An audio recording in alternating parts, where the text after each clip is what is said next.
Everybody, I am doing the intro today because Liam, for the past 2 episodes, he hasn't been doing a great job. So, all right, let's get into it. Hugh Hefner loves baby oil, and he loves to do some nasty things with the Playboy bunnies. The one chip challenge is killing people in the United States. They're ending up in the hospital. They're dying. And a soldier was literally forced to listen to Mamma Mia by the Russians for, I think, 24 hours straight. 24 hours straight. All this on Austin. You know, I used to do the headlines. You think I do a better job or no? You know, it's good. I think we both have our pluses, you know. Well, I think I do just great. I think I do really good. I think I do a lot better. But the first story we're going to talk about, we didn't mention it on the thing. I think it's Lizzo. She makes history by I just twerked and played James Madison's crystal flute from the 1800s. The famous vocalist is now the first person in 200 years to play President James Madison's crystal flute. How crazy is that, Liam? Yeah, James Madison, one of the founding fathers of the United States, he was a flautist and he had a flute. And it's now 200 years old. And apparently it's been in the Smithsonian archives for 200 years. Nobody has ever played it. And they literally pulled it out so that Lizzo could play it. Now that she played it twice, she went down into the archives of the Smithsonian and she played actually a pretty beautiful song. And then but then the weird part is that not only did that happen, I think was fine. Then they let her take it home and she took it to a concert where she's singing her, I put my head down, listening, singing her songs. And she pulls out the flute at the concert and she starts to twerk while she's playing the flute. I don't know why they did the second part. I don't know, but I mean, that's crazy. She's a very talented flutist. Flutist, is that what we call it? Yeah, flautist, I think it is. Flautist. She goes crazy. She's very talented, good. But all the other stuff there. Imagine like you have this famous old piece of history, and then you're like, I'm gonna twerk now, and then start shaking your ass. That's kind of disrespectful for the artifact, I guess. Right. Yeah, it's and she, she's not the best flute player ever, but she's very good and she's a famous person. So it makes sense that they brought it out for her. And it's kind of cool that, 200 years later, it's an African-American person who's playing it, but she kind of took the moment and, kind of ruined it with her twerking, Yeah, she wanted to make it all about her big butt. She wanted to make it all about her big butt. And if you see the kinds of outfits she wears to her concerts, this is, her brand is sort of body positivity, right? Yes. So she's wearing this really tight, revealing leotard. Yeah, she has a show called Look Out for the Big Girls. Right. And in the show, she hires these dancers that are all overweight. Well, I don't know if I'm allowed to say they're overweight, but they're, above average. And they're all from like impoverished little, towns, cities, whatever. And she gives them the opportunity to be one of the big girls. And so they're like these giant people, but they dance so crazy. It's like you'd be shocked by the athleticism on some of these people, but they're huffing and puffing after 30 seconds. It's a good, I don't know, it's good, and I don't know how I feel about it. It's like there's skinny people who are fit, and there's skinny people who are not fit, and then there's people that are a little bit more heavier and they are fit. I guess these people are used to dancing, but these are people who weigh 350 pounds. Yeah, that's the thing. I don't think they should be promoting the unhealthy lifestyle. Like saying it's okay is almost like a form of mediocrity. It's like people that don't want to do better, don't want to change and have a better, just healthier lifestyle. I think they flock towards this movement because it's a little easier to actually look at yourself and critically say like, I'm overweight and unhealthy, and realistically, I should probably do some exercise and Yeah, but they have a different opinion about this. They say that different people have different body types. So they will, you'll talk to a person like Lizzo, and they'll say, I've tried working out, I've tried eating healthy, I've tried everything. I just can't lose weight, right? I don't have the same body type as you. You have a different you genetically are skinnier than I am. And then they'll say that the people who are like skinny and fit, they'll say that they have unhealthy habits, that they spend 3 hours in the gym and they weigh their chicken breast, and that's unhealthy. And we should be, we should be celebrating people who live normal lives. Yeah, it's a form of fascism to want to go to the gym and be healthy, kind of. Yeah, right? and because I mean, it takes up time in your day. What's that guy H3H or whatever? H3. Yeah, he says that life is too short to go to the gym. Yeah, but look at him. He doesn't look happy. He looks. Every time I see that guy, he sounds like this. Yeah. He's like negative. He's just a negative. It's true. He's very negative. He doesn't shave. He looks like a bum. He looks like a potato. Have you seen his wife? She's always there. She's like, oh. I mean, I'm not judging. I feel like, it's like everyone's lying around him, and they're just lying because he has fame or something. I don't know how he ever made it, eh?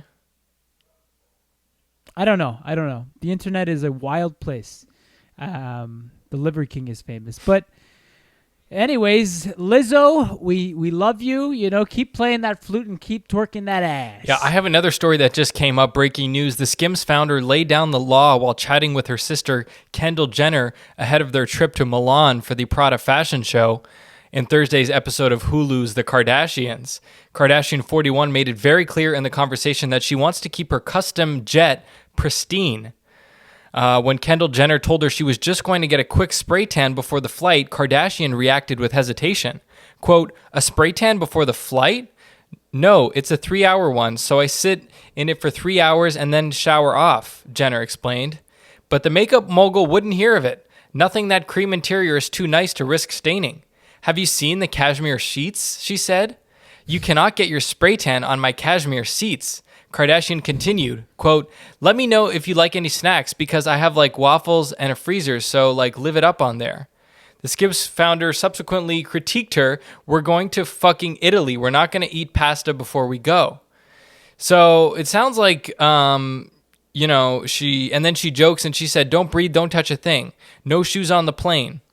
So it sounds like she doesn't want Kendall to get a spray tan or eat waffles on her jet. She wants to keep her jet really clean. Sounds like she has cashmere seats on her private jet. So I just thought that was important, listen, I think it is pretty important because when we come on your boat, you really care that I don't bring my dog and it doesn't pee on the floor or anything like that. Or we don't have someone throwing hot dogs around so birds come and poo on the boat. Well, the thing is, you did bring your dog. It did pee on my boat, and we did have somebody come and throw hot dogs in the water. So, I know, but... Well, you're lucky that I'm your friend and not Chris, or fucking, what's her name? Kim Kardashian. Kim Kardashian would never let you bums come on her jet and throw bread to the seagulls. And well, I don't think she has space with that, for these bums because her bums are. Yeah, get it? Yeah, no, I get it. But yeah, so she's got some pretty strict rules about her private. Can you blame her? She probably had people come on, and she saw that stain, and she got angry, and she's not taking any precautions anymore. You know? Usually that's what happens. It's fucking you got to kind of be put the axe on it and be no. Well, the thing is it's her jet, so she can have her own rules. The problem with me is that it's not my boat; it's my dad's boat.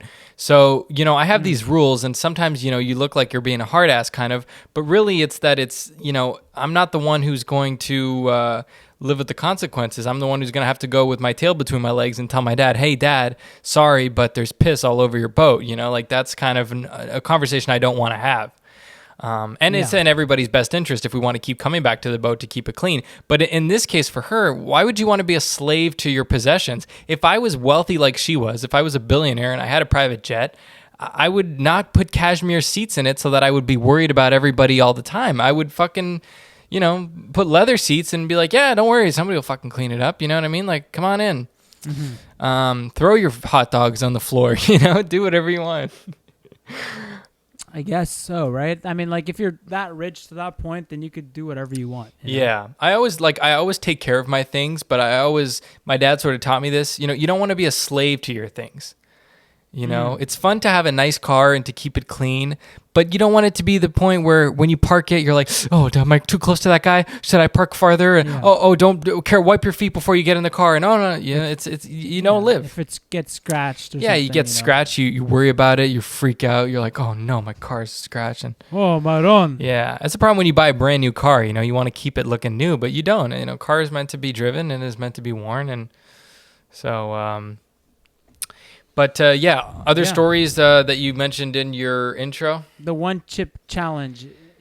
You covered this, I think, on your TikTok. Yeah. So there's this company called Pocky that makes these really spicy chips. They sell you these chips for $20 for one chip, and they come in this box, and they're It's just one. It's one chip.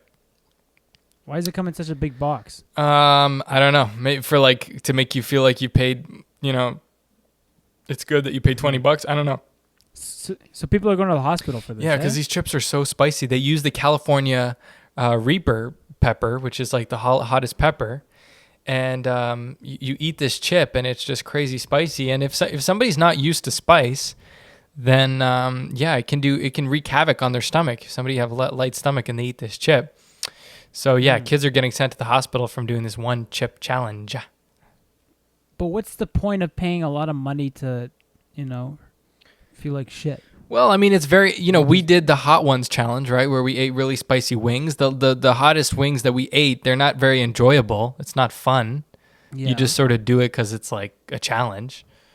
I guess it's fun. I guess it's fun when you're around. Yeah, it's fun with your friends. Yeah, exactly. And that's what this is too, right? People are filming themselves or putting it on social media. A story that I'm about to cover is this EMT in New York City, this paramedic, ambulance driver lady. She's walking down the street. This crazy guy goes, fuck you, and he stabs her 20 times, and he kills her. And she was a 25-year veteran of the New York City Fire Department. She was a first responder on 9/11 to the World Trade Center. And now she's dead. So kind of a sad story out of New York, but seems like there's a story every week about crime. Enjoyable. This is supposed to be an enjoyable, happy, lighthearted podcast. Why do you have to come here with these stories? Well, I think it's important to say them. You know what I'm saying? They're not welcome here. All right, what do you want to hear? Want to hear more about Kim Kardashian's jet? No, I want to hear about Hugh Hefner loving baby oil. Okay, go ahead. Apparently, Hugh Hefner loved baby oil, right? You said he liked to put it in some specific areas and it would irritate specific people. Yeah, Hugh Hefner liked using baby oil as lube. And apparently the bunnies would complain because apparently you're not supposed to use baby oil for lube. It's for external use or only. Bunnies. What's that? The Playboy bunnies. He doesn't just rub baby oil on random. No. The Playboy bunnies. But apparently it would cause yeast infections for them. Because I love how they're so open about. Yeah. Well, apparently it throws off their pH balance or something because it's not meant to be used for internal use. And so they would complain, and then they would tell him like, "Hey, Hugh, no more baby oil." And then he would be in these positions with them, having sex where they couldn't see him, doggy or something. And he would pull out the baby oil, and he would do it anyway. What is that? Don't worry, baby. Yeah. So, yeah. And then, what are you gonna do? Old man wants to do some stuff. Well, apparently, he would pay them for sex. The way it would work is, it wasn't that clear, but they would all the bunnies who lived in the Playboy Mansion would get an allowance. So this would be a certain amount of money that he would give them, every week. And apparently, he had a little black book where he would keep track of when he had paid them, so that he'd made sure he didn't pay them twice. Like, Hugh, Daddy, you didn't pay me this week. And even though they just paid him. So he had this little book where he would write it down. And apparently the only other thing he would write in that book is who had sex with him when. So just think about that implication. He's got a little black book. He writes two things in it: how much he's paying you and when, and when and how you're having sex with him. So you can sort of deduce what you want from that. But yeah, apparently that's how it worked over at the Playboy Mansion. So, I don't know what you think about that. I mean, I think he's just an old man. Well, he wasn't always old. He's just an old-fashioned guy who's like, I have to keep track of my books, And I kind of like went into the sexual realm too. He's like, well, on this day we did the doggy-style position, and then I lasted 4 minutes and 35 seconds. And, maybe he's trying to see like who makes him come faster. Maybe there's something like about that. I don't know. Yeah, I don't know. But because maybe like specific people, it takes longer. Some people it takes the job is done faster. Some people smell maybe a little differently, and Hugh just wants to kind of know. He wants to know these things when he goes to bed at night. Just open up his little book and yes. Well, Caitlin has this. I don't fucking know. You know what I mean? Yeah. I think another piece of breaking news that just hit my desk here that I think you would want to know about. This one is actually breaking news. So first of all, what broke yesterday is that Trevor Noah has left the Daily Show. Oh yeah. Yeah. He left the Daily Show. What do you think of Trevor Noah before I give you this other piece of news?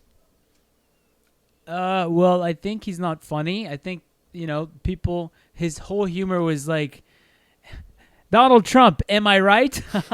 It's always like do a little racism happening, right? Well, look, why don't we let people judge for themselves? Let's play a little clip of a Trevor Noah monologue. Here we go. Hello, everybody. The president is sexist and gay, and we do not have rights. Of course. And people don't want to get the vaccine, but we know vaccines are good, right? Exactly. So go get your vaccine. Okay. So now we have one of our guests here is Liz Cheney. How are you, Liz Cheney? Liz Cheney. Hello.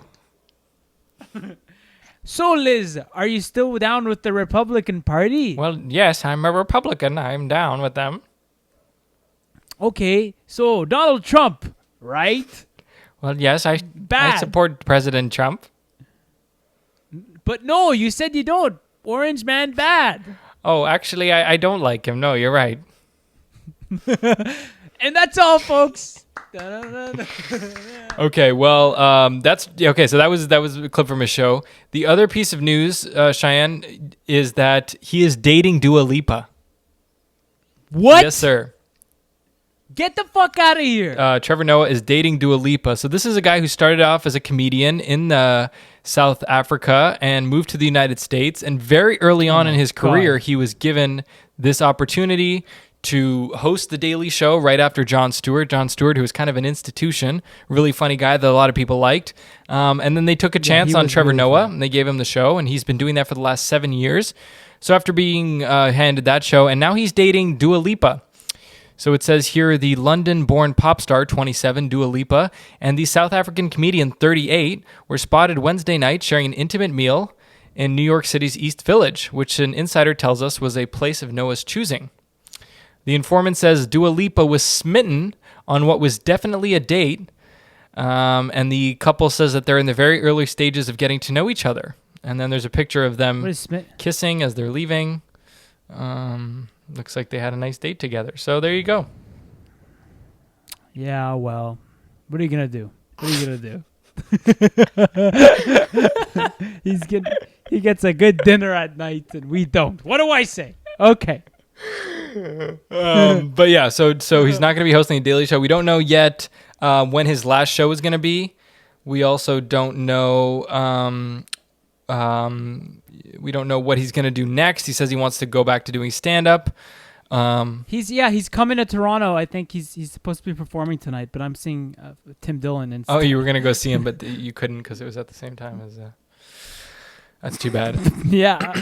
I wanted to see Trevor Noah. Well, yeah, so that's the thing. So now he's looks like he's dating Dua Lipa. Maybe he's gonna tour with her, and he'll do his stand up, and she'll do twerks or yeah, well, or her concerts.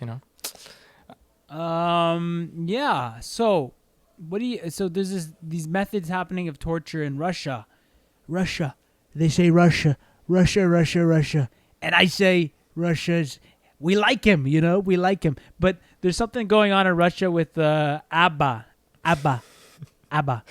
So they're playing Mamma Mia, right? Yeah, so there's this people. British soldier that was just returned. They were able to get him back. He had been captured by the Russians, and he was tortured by the Russians. And apparently, they tortured him, and by playing Abba on repeat for him. They played specifically Mamma Mia over and over again while they're torturing him. And apparently he hated Abba, so this was extra bad for him. Oh my God. So imagine. Yeah. Sorry, just imagine you're like a British guy. No, please stop it, Mamma Mia. Here we go again. Fuck off, no. And the Russian guys are like, Mamma Mia. Apparently it wasn't just Mamma Mia, though. There was 2 songs that they tortured him with. So it was Mamma Mia, and the other one was Cher's Believe. Do you believe in life after love? Na, na, na, na. I can do it. Oh, imagine the poor fucking guy wants to go shopping with his wife at the mall, and it's just like, do you believe? He's just hearing this. Yeah. So that's sort of what's going on with this poor guy.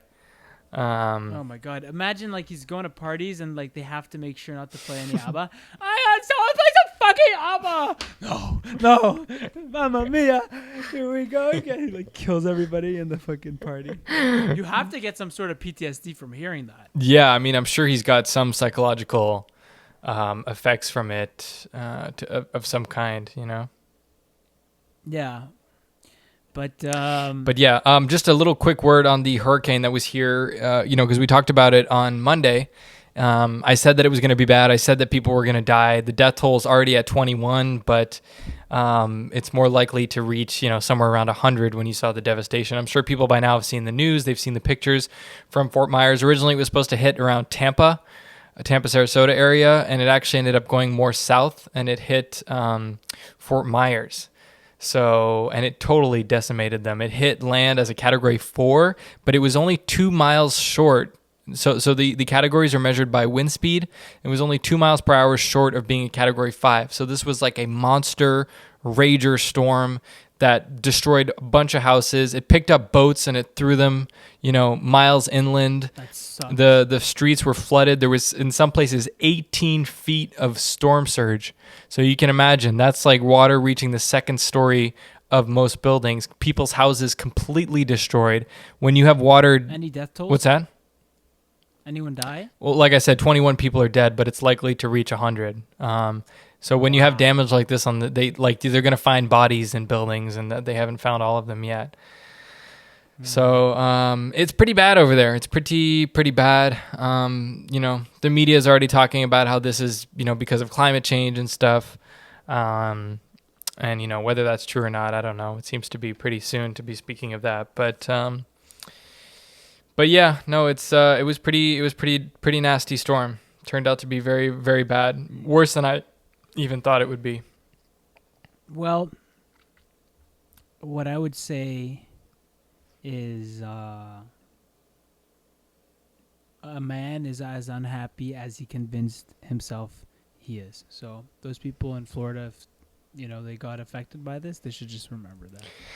Yeah, I mean, that's kind of hard when you have a boat on your house, But what I would say, a man is as unhappy as he convinces himself he is. So, Okay. Well, let me also say this man, hypothetically, just rough facts for you here. There's 1 in 5 people in Florida do not have home insurance. So a lot of these people, all this damage, it's not just like, that's what we have insurance for. No, a lot of these people are going to be shit out of luck and are going to have to foot the bill for all of this. Not only the cleanup, but, trying to pay for this somehow. They now have no place to live. You can't live in a house that's just been flooded. You have no electricity. You have no running water. All of your shit is going to be covered in mold within days. Yeah, go ahead. Well, what I would say to those people is, he that can have patience can have what he will. Yeah, and they do have to be patient. For people who do have insurance, they have the money to pay for it. Imagine trying to find a builder in that area right now. Imagine trying to find supplies. So forget about it. You're going to be dealing with this for months and months.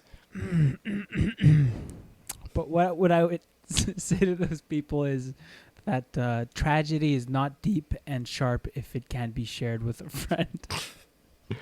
Well, I'm sure everybody in that area is dealing with this now. And this is just going to make it worse for people in the future who want to get insurance. If you're an insurance company, do you want to go insure people living in coastal regions of Florida? No. I mean, it's like a ticking time bomb every year that there's going to be some crazy storm that's going to come and wipe everything out.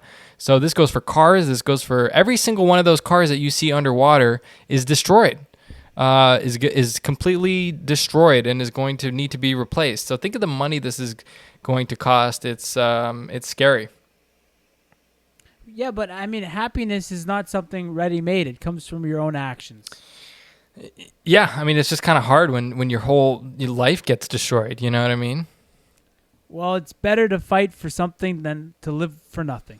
Yeah. I would also say that this is going to affect people at the lower end of the socioeconomic scale the most. If you're working a big job at a big company, chances are you have insurance. Chances are you could afford it even if you didn't. And chances are your company is going to keep you on and be like, oh my God, our thoughts and prayers are with you. Take the time you need. If you're poor, you're working a service job. If you don't go to work, you're going to get fired. They don't really have any compassion for you. So you're not going to be able to make any money. You don't have insurance. You lost your home. You lost everything you have. And imagine what this is going to do to your life. Imagine if you've saved up everything you have to pay off your car, to pay off your home, and now it's all gone. But out of difficulties grow miracles. Okay. All right. And I'm not done. I'm not finished. Patience is bitter, but its fruit is sweet. Yeah. And you have to understand that education is not preparation for life. Education is life itself, okay? Not just that, but think lightly of yourself and deeply of the world. That's all I have to say. This is what I would say to the people who might have. Yeah. Okay. Good. Oh, thank you for that. I think that's great. Thank you. And with that, I think that's pretty much all we have. There's a few more stories we're tracking. Amber Heard is vacationing in Spain with her daughter, and it looks like she is having a grand old time there, and probably... Amber Heard has a daughter. Yeah, she does, and she looks like she's vacationing there, and she might be with a man. We don't know who he is, but we can only imagine the man that would want to be with her after the details of the trial that came out, Oh. Well, maybe some people are into it. Yeah, we also have Jordan Peterson, who cried on air with Piers Morgan. With Piers Morgan, yeah, when he was asked about defending the incel community. Yeah, because there's this girl who made a movie called, I don't know, and the girl, her name is Olivia Wilde, and she says the character is based off of Jordan Peterson, a pseudo-intellectual who, takes advantage of incels. And he said, well, I would tell him, bloody hell. Yeah, okay. Well, can you not make fun of it? Can we actually play the clip of Jordan Peterson and Piers Morgan? Yeah, okay. Yeah. All right, here it is. Jordan, Olivia Wilde just said that the man in her movie was based on you, and that you as a person are defending these incels. What do you think about that? Well, what I would tell her is, it's like, yeah, you could call me an incel, but what about the man who has to work on the railroads? and the people who have to bring food for their families. And it's like bloody hell. I see you getting very emotional. Well, yeah, I'm getting emotional because of these bloody people with their insults. It's like, do the work yourself.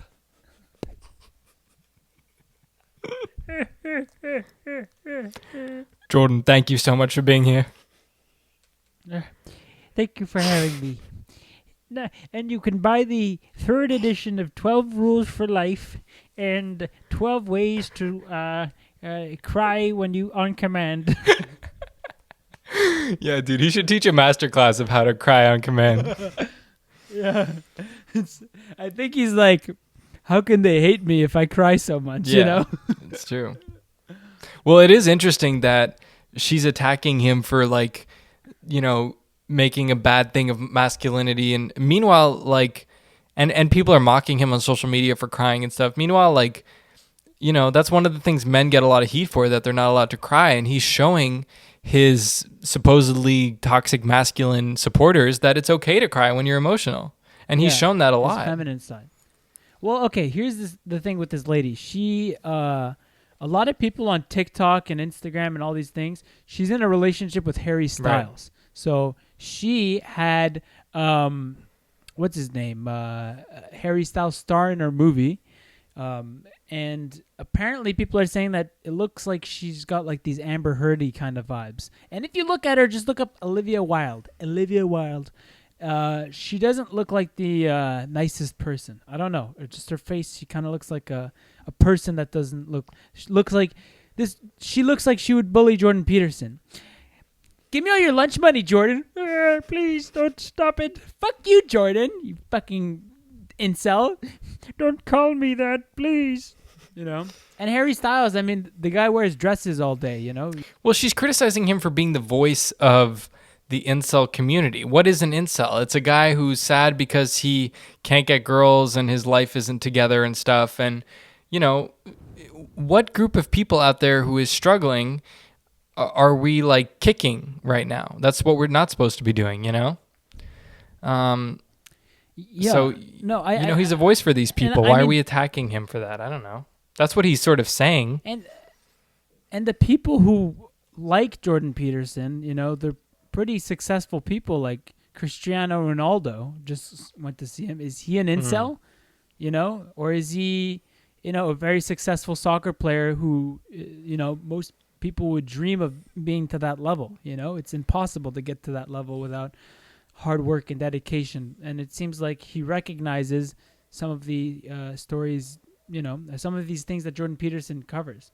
And he went out of his way to see Jordan Peterson. He said, come to my house. And Jordan went to his house and he said, well, thank you so much for inviting me here.